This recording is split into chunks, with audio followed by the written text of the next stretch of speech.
Assalamualaikum warahmatullahi wabarakatuh. Alhamdulillah wassalatu wassalamu ala Rasulillah wa ala alihi wa sahbihi wa man wala. Amma ba'd. Ayyuhal ikhwah, a'azzani wa a'azzakumullah. Saudara-saudaraku yang semoga dimuliakan oleh Allah, kita seperti biasa di malam Ahad mengkaji kitab Masailul Jahiliyah allati khalafa fiha Rasulullah sallallahu alaihi wasallam ahlal jahiliyah. Masalah-masalah jahiliyah, sifat-sifat jahiliyah yang mana Rasulullah sallallahu alaihi wasallam menyelisihi orang-orang jahiliyah dalam hal tersebut. Ya, karya Syekhul Islam Mujaddidud Da'wah Muhammad ibnu Abdul Wahhab bin Sulaiman At-Tamimi rahimahullahu ta'ala. Ya, pada pertemuan sebelumnya kita sudah sampai masalah jahiliyah yang ke-34 ya. 33 terakhir kan? Yang masalah 33 di sini Bapak, yaitu orang-orang jahiliyah inkaruhum ma aqarru annahu min dinihim.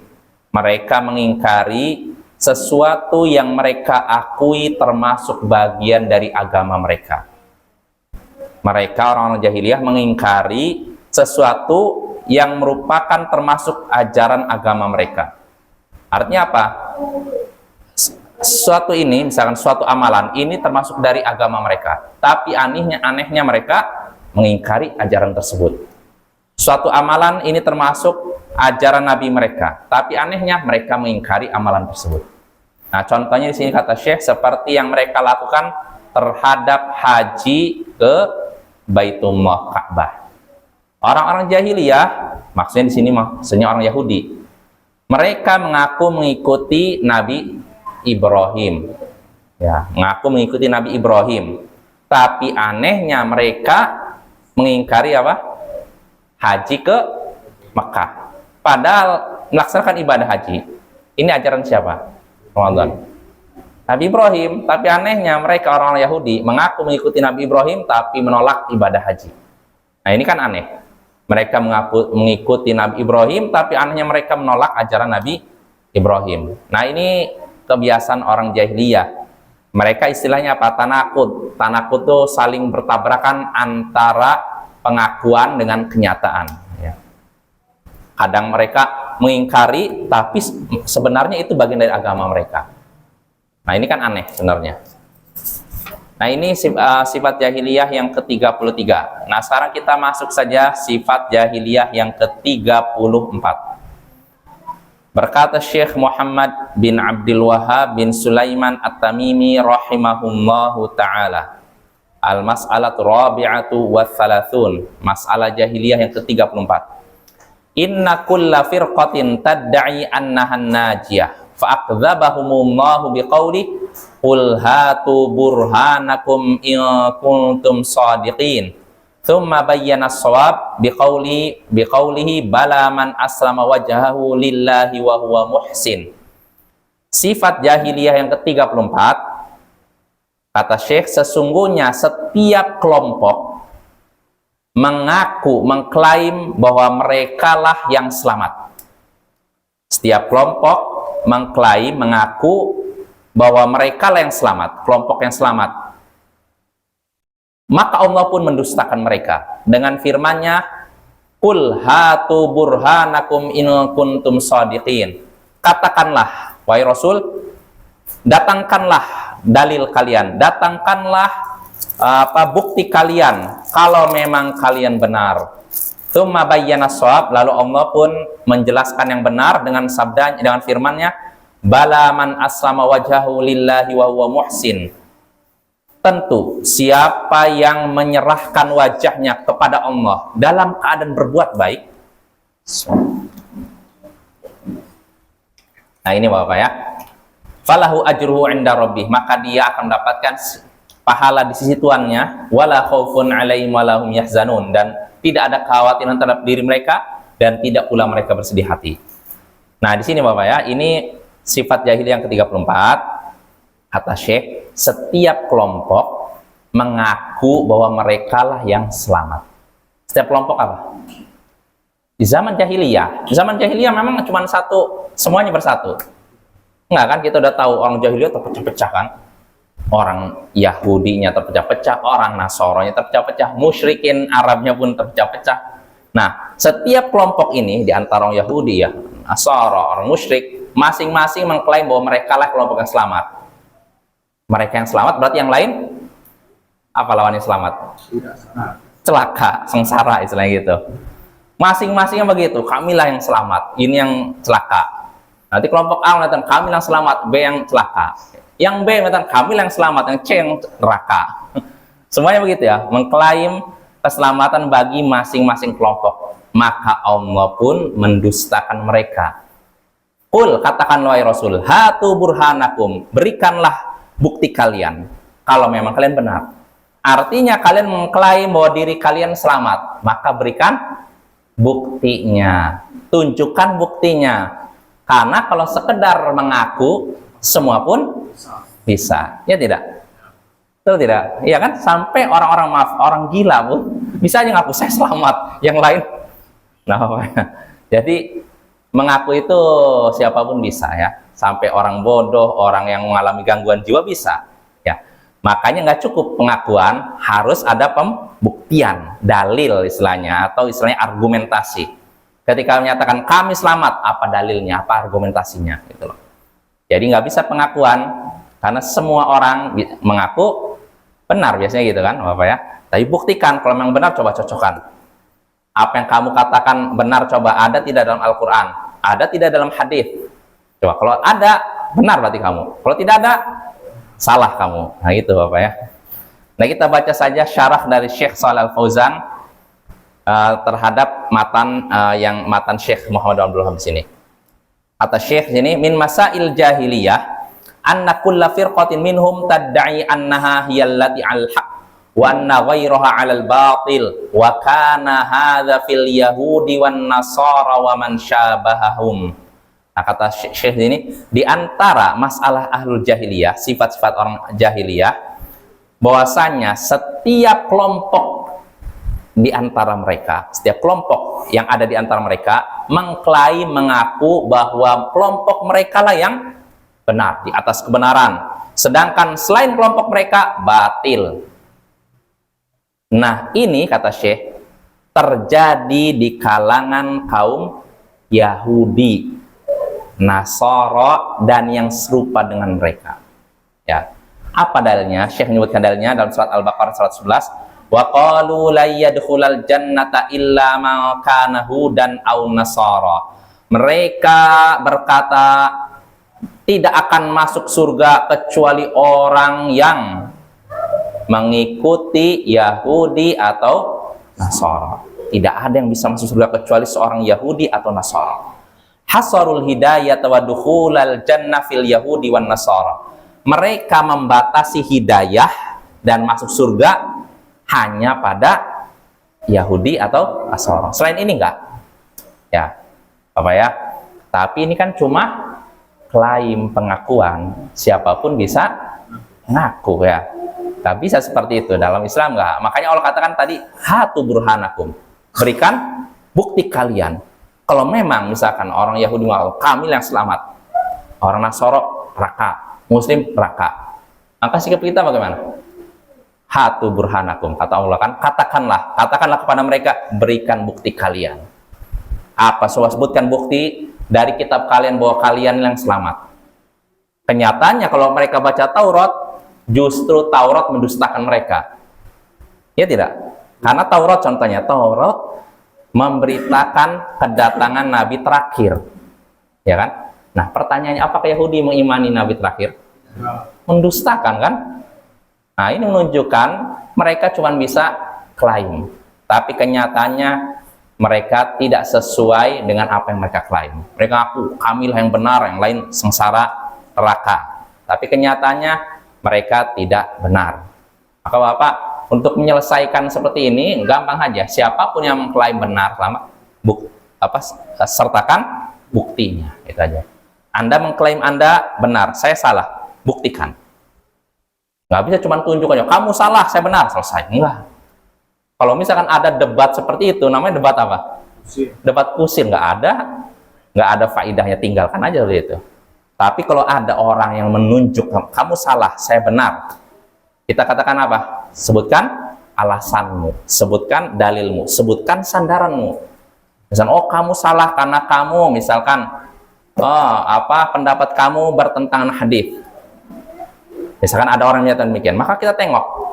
Kalau ternyata hadis itu benar-benar sahih, pendapat kita bertentangan dengan hadis sahih, berarti yang benar siapa?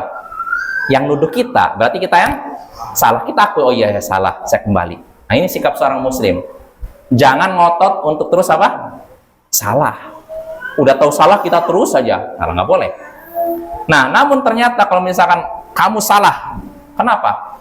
Pendapat kamu bertentangan hadis. Kita tengok hadisnya, ternyata hadisnya hadis lemah atau hadis palsu. Berarti yang salah siapa? Yang nuduh, bukan kita kan? Maka katakan kamu yang salah karena kamu menggunakan hadis palsu, hadis lemah ya. Dalam masalah agama, Bapak, masalah hukum, para ulama sepakat nggak bisa hadis lemah dijadikan dalil. Imam An-Nawawi telah menukil kesepakatan para ulama bahwasanya hadis lemah tidak bisa digunakan sebagai dalil dalam masalah hukum. Dalil masalah hukum itu gini, Bapak, maksudnya gini. Misalkan apa hukum, misalkan ya, contoh aja. Makan daging katak, misalkan. Kodok, misalkan. Nah, kalau misalkan ada orang menyatakan, oh ini haram. Kenapa katakan haram? Oh ini ada hadisnya. Pas tengok hadisnya dikritik para ulama ahli hadis. Ulama menyatakan ini dhaif, mungkar, hadis syadz, ganjil. Berarti hadisnya bisa dipakai nggak kalau kayak gitu? Nggak bisa. Nah kalau nggak bisa dipakai, maka nggak bisa menentukan hukum lewat hadis lemah, nggak bisa. Harus hadis yang sahih. Nah pertanyaannya, kalau hadis lemah nggak bisa dijadikan dalil dalam masalah hukum, menentukan haram halal, kalau hadis palsu bagaimana? Apalagi selemah aja nggak bisa, apalagi hadis palsu, apalagi cuma mimpi. Ada yang bilang katanya minum kopi itu sunnah Nabi. Dalil apa mimpi? Nggak jelas. Nggak bisa Bapak ya. Kita nggak bisa menyatakan ini haram, halal, sunnah kecuali berdasarkan Al-Quran dan hadis. Nah jelas Bapak ya. Tapi kalau kita hukum minum kopi, lain lagi masalahnya. Jadi Bapak, terkait masalah dunia nih, makanan, kebiasaan, adat istiadat, hukum asalnya halal. Ini kaidah fikih yang disebutkan para ulama. Sampai ada dalil yang menyatakan itu haram. Jadi ini kaidah. Jadi kalau kita tahu kaidah ini mudah, hukum asalnya ada di dunia itu halal. Sampai ada dalil yang menyebutnya itu haram. Contohnya, misalkan kita rusa, misalkan. Bisa dibilang atau yang di Arab yang nggak ada, di Jazirah Arab yang di Mekah Madinah yang nggak ada contohnya rusa nggak ada ya biasanya rusa lah misalkan orang bertanya, orang Mekah nih, dari Mekah dia jalan-jalan zaman dulu misalkan keluar lalu menemukan binatang heran nih, nggak pernah saya lihat di Mekah, nggak pernah saya lihat di Madinah. Nah maka apa hukumnya? Nah ini kan kita kembali hukum asalnya. Hukum asalnya binatang itu apa? Halal. Sampai jelas ada ayatnya atau hadis yang menurutnya itu haram. Yang haram kan udah disebutkan, misalkan babi ya kan, binatang buas ya kan, itu jelas kan. Tapi kalau misalkan binatang yang nggak disebutkan dalam Al-Quran dan hadis, itu menunjukkan hukum asalnya apa? Halal. Kecuali kalau hewan tersebut bisa membahayakan diri kita. Misalnya dengan makan kita bisa mati, maka hukumnya apa? Haram ya. Tapi kalau dia tidak disebutkan dalam Al-Quran bahwa itu haram, dan hadis juga tidak menyebutkan haram, dan tidak membahayakan kesehatan kita, maka hukumnya halal kita makan. Sobat ya. Nah jadi dalam masalah dunia, hukum asalnya makanan, pakaian, adat istiadat ini boleh sampai ada nas, ayat atau hadis yang menyatakan itu haram. Ya contohnya kopi. Nah, kita kembali ke hukum kopi. Apa hukum minum kopi? Ya kita lihat, ada tidak ayat Al-Quran yang mengharamkan kopi? Hadis? Nggak ada Bapak ya. Maka kembali ke hukum asal itu halal Bapak ya. Jadi bedakan dengan masalah agama. Kalau agama, hukum asal agama haram, tidak boleh dikerjakan sampai ada apa? Ayat hadis yang memerintahkan untuk dikerjakan. Ini agama. Tapi kalau masalah dunia silahkan kerjakan sampai ada larangan. Saya bedakan Bapak ya. Kalau masalah agama kita tidak boleh melakukan apapun sampai ada perintahnya. Tapi kalau masalah dunia silahkan lakukan selama tidak ada larangannya. Kita mau makan apapun, kegiatan apapun, pakaian apapun, kebiasaan apapun, adat istiadat apapun, silahkan halal sampai ada larangannya. Tapi kalau dalam masalah agama kita nggak boleh melakukan sampai ada apa? Perintahnya. Maka dalam masalah tadi, masalah kopi ya, nggak ada ayat Al-Quran yang menyebutkan apa itu haram ya kan, nggak ada kan? Karena bahasa Arabnya kopi apa? Qahwa. Apakah ada dalam ayat Al-Quran innallaha harrama alaikumul qahwa? Sehingga Allah mengharamkan kalian kopi, nggak ada kan? Hadis itu nggak ada. Maka hukum asalnya halal. Kecuali kalau misalkan berdasarkan penelitian kedokteran, wah kopi ini racun, bisa mengakibatkan kematian. Misal dalam minum 5 menit setelah itu mati. Wah ini jelas hukum asalnya, hukumnya apa? Haram Bapak ya. Tapi walaupun begitu Bapak, kopi ini kan bisa dibilang di zaman Nabi belum ada ya, ya kan? Makanya ketika muncul pertama kali kopi, para ulama beda pendapat Bapak. Karena mereka ngeliat efek kopi ini mirip seperti apa? Iya, kayak efek candu, kayak semacam kayak apa namanya? Apa namanya? Apa namanya? Candu udah ada bahasa zaman dulu tuh. Apa namanya? Kot. Kalau dalam orang Yaman itu Bapak, jadi modelnya di jadi istilahnya gitu, orang Yaman itu kayak itu Bapak. Iya, jadi ada efek dengan itu jadi kayak tenang gitu loh. Iya, kayak gitu kan. Nah, kalau kot bahwa menurut pendapat yang kuat itu haram. Ya. Tapi kalau kopi, ulama asalnya pertama beda pendapat. Ada yang membolehkan, ada yang mengharamkan. Tapi belakangan ulama setelah meneliti mereka menyatakan halal. Karena kopi beda dengan kot itu. Beda dengan makanan yang jelas-jelas membahayakan. Bahkan menurut penelitian minum kopi itu menyehatkan. Selama tidak berlebihan kan. Siapa pecandu kopi ini? Selama tidak berlebihan. Ya saya juga suka kopi masalahnya. Kopi luwak itu luwak. Kopi luwak itu artinya kopi yang katanya dari ini ya, dari apa? Ya katanya Allah alam ya. Kalau yang saya tahu dari beberapa apa penelitian katanya boleh. Kalau nggak salah MUI juga udah pernah keluarkan fatwa boleh. Ya, kopi. Artinya begitu Bapak ya, kopi itu para ulama memang asalnya beda pendapat, tapi bisa dibilang belakang ulama sepakat bahwa itu halal. Kecuali tentu saja bagi orang-orang tertentu yang punya penyakit, yang istilahnya bisa dengan minum kopi bisa apa? Parah. Misalkan ada orang mungkin udah, iya betul. Jadi memang ada orang yang punya penyakit tertentu nggak boleh minum kopi. Oke, ada orang tertentu ya. Tapi hukum asalnya boleh selama tidak berlebihan. Bahkan menurut penelitian minum kopi itu menyehatkan jantung. Nah, itu maka atau kita bahas gula betul. Sebenarnya yang membahayakan bukan kopinya, gulanya sebenarnya. Oke ya. Kalau kopinya sehat. Cuma yang merusak itu dengan ditambah gula itu sebenarnya. Makanya kalau kita mau yang sehat tuh minum kopi pahit tanpa gula dan tanpa tambahan susu. Itulah. Kalau udah dengan susu udah sama aja campuran. Karena yang menyehatkan kopinya bukan susunya. Karena kopi itu Bapak dengan susu katanya itu bisa merubah kandungan gizi. Tapi kalau kopinya saja bagus atau susunya aja bagus. Tapi kalau udah dicampur udah lain lagi. Cuman orang Indonesia memang suka dengan gula Bapak.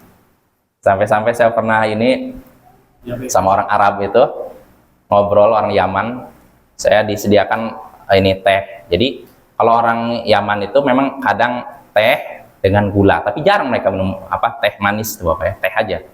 Jadi saya disediakan gula, tambah lagi gula katanya. Loh, saya bingung kenapa dikasih gula terus? Katanya karena orang Indonesia suka gula katanya.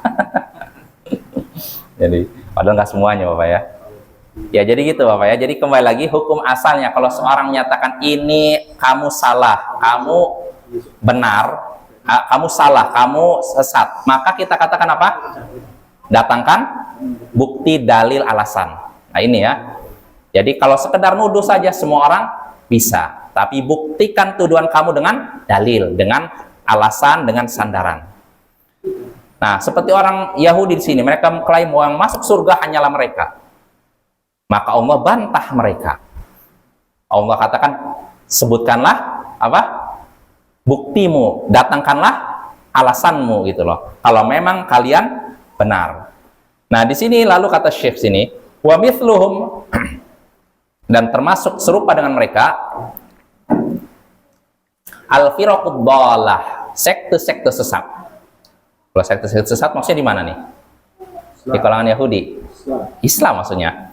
Kullu firqatin tadda'i annaha hiyallati 'alal haqq wa anna ghairaha 'alal batil. Setiap sekte, setiap kelompok mengklaim mereka lah yang di atas kebenaran, sedangkan yang lainnya di atas kebatilan. Wa kullu firqatin tadda'i annahal firqatun najiyah allati qala fiha Nabi sallallahu alaihi wasallam. Sataftariqu ummati ala 73 firqah kulluha finnar illa wahidah. Setiap sekte, setiap kelompok mengklaim mereka lah kelompok yang selamat, yang telah dikabarkan oleh Nabi sallallahu alaihi wasallam akan terpecah umatku menjadi 73 golongan. Semuanya neraka kecuali satu. Siapa satu itu? Saya. Nah, ini kalau sekedar mengklaim saya, ini butuh apa? Ada nggak dalil mengatakan kamu masuk surga? Nggak ada, Bapak ya. Makanya nggak bisa seorang mengklaim masuk surga karena ikut saya atau ngikutin guru saya. Nggak bisa. Kalau karena mengikuti Rasul, iya. Cuman pertanyaannya, apakah engkau benar-benar mengikuti Rasul? Ini kan nggak gampang, Bapak ya. Nggak gampang orang menyatakan. Jadi nggak bisa seorang mengklaim saya yang masuk surga, yang lain. Nah, ini yang seperti ini bahaya, Bapak ya. Bahkan kalau kita lihat orang-orang model gini yang suka mengkafirkan, mengklaim yang lain itu sesat, kafir, yang selamat saya, ini ada. Zaman sekarang ada. Sampai-sampai saya lucu lihat wawancara televisi Saudi masalah. Iya, luar biasa itu. Jadi dia mengkafirkan seluruh orang umat Islam di dunia.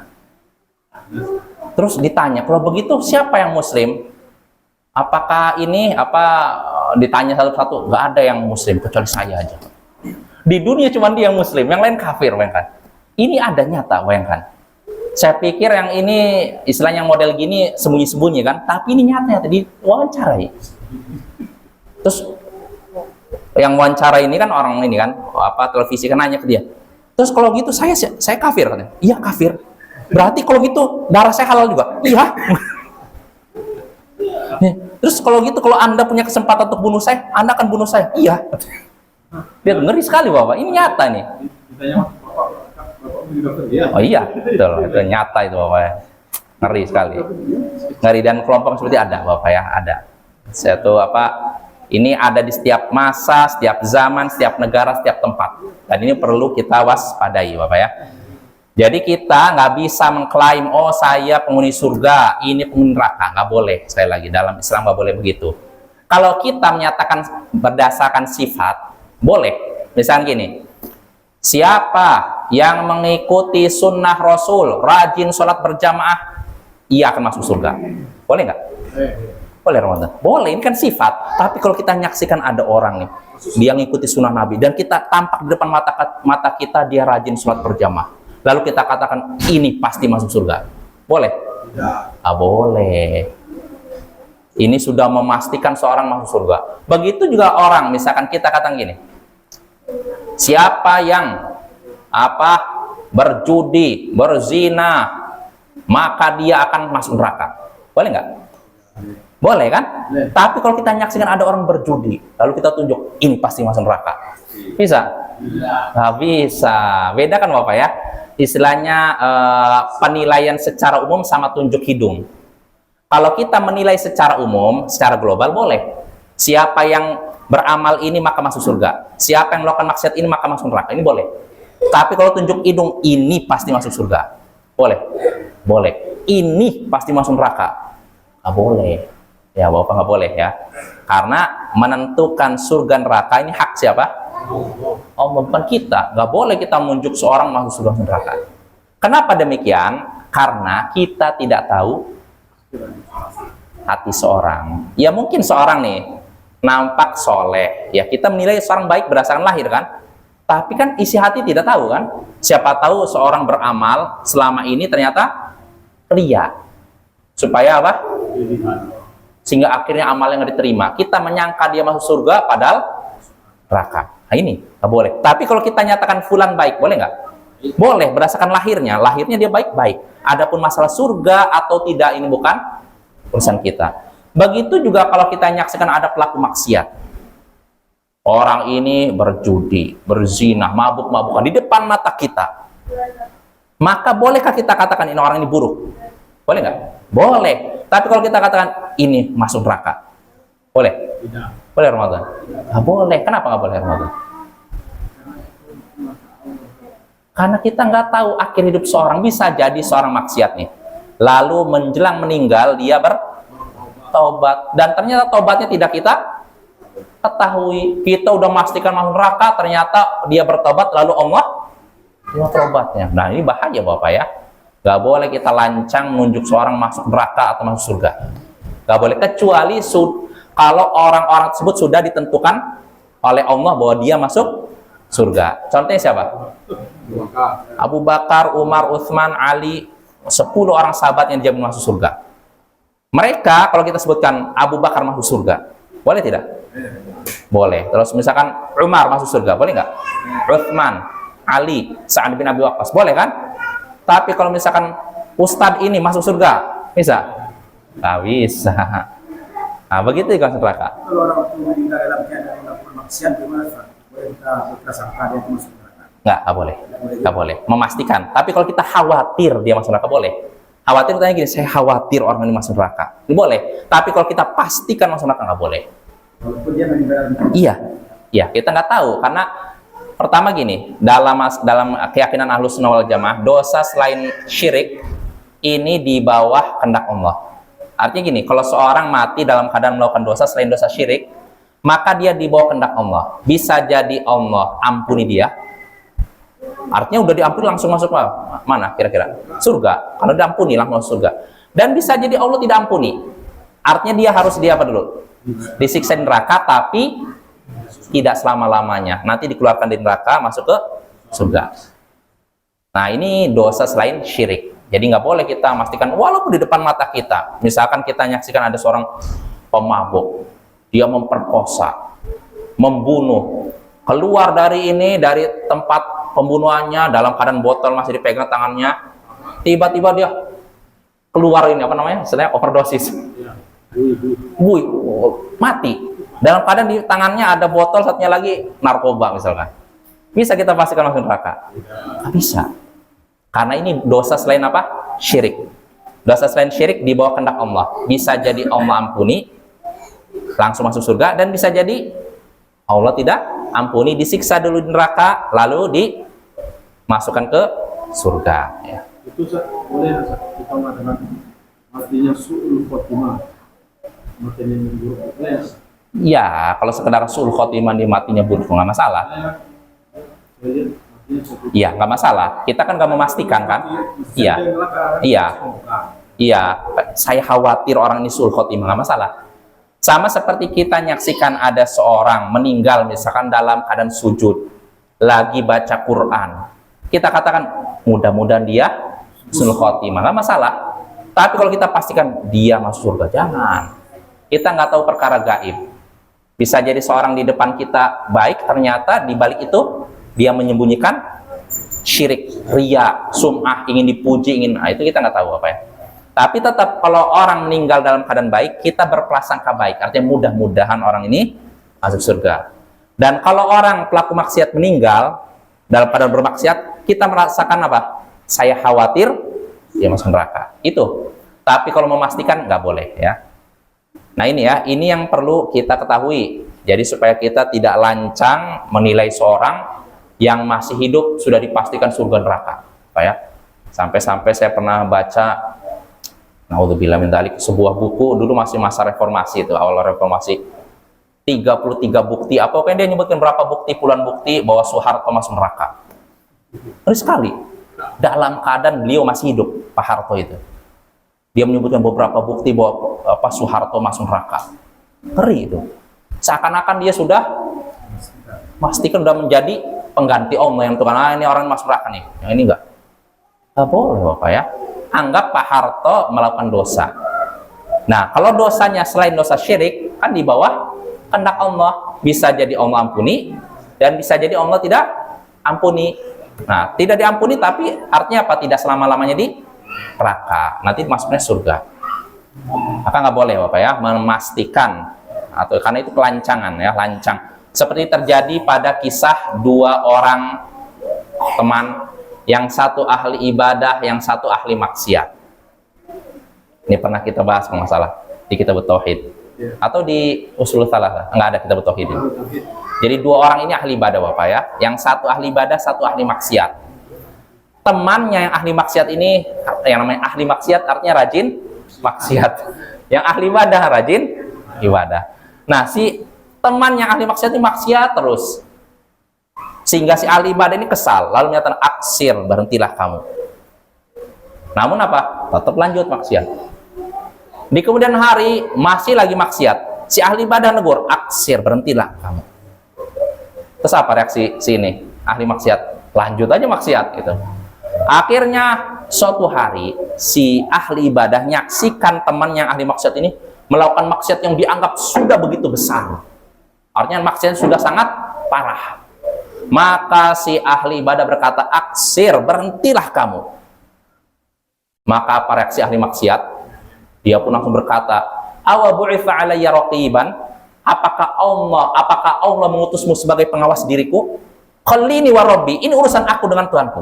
Artinya jauhi aku, ini urusanku dengan Tuhanku. Jelas Bapak ya?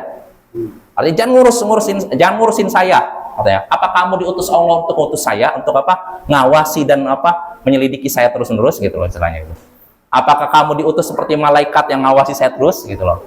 Akhirnya apa reaksi ahli ibadah? Dibilang gitu, marah dia. Maka dia pun berkata, wallahi la yaghfiru lakallah wa la yudkhilukal jannat abadan. Demi Allah, Allah tidak akan mengampunimu dan tidak akan masukkanmu ke surga selama-lamanya. Allah tidak akan mengampunimu dan tidak akan masukkanmu ke surga. Artinya apa? Neraka. Artinya kamu kafir, singkatnya maksudnya gitu. Nah, akhirnya apa yang terjadi? Allah pun mengutus malaikat untuk mencabut nyawa keduanya. Nyawa siapa? Ahli ibadah dan ahli maksiat. Lalu roh keduanya bertemu menghadap Allah. Lalu Allah pun berkata kepada si ahli ibadah, apakah kamu sanggup menghalangi rahmatku untuk sampai kepada sini, kepada si ahli maksiat?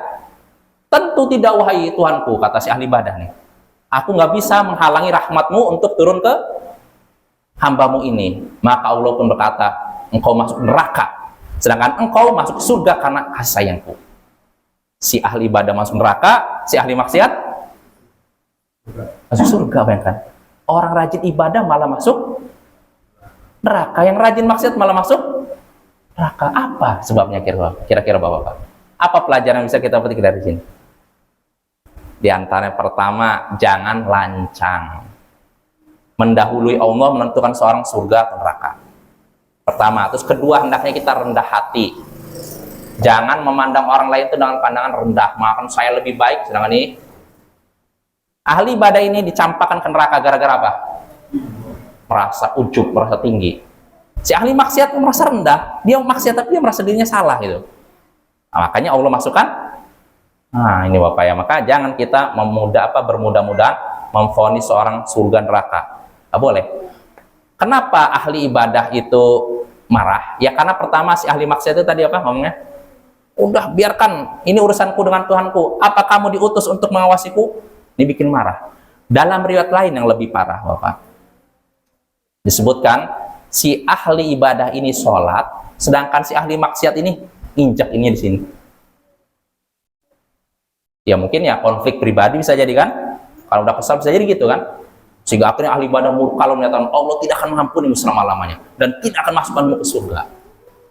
Nah, lancang dia, sudah mendahului Allah, akhirnya Allah campakkan dia ke neraka. Maka hati-hati Bapak ya, tahan lisan kita, jangan bermudah-mudahan memvonis seorang surga atau neraka.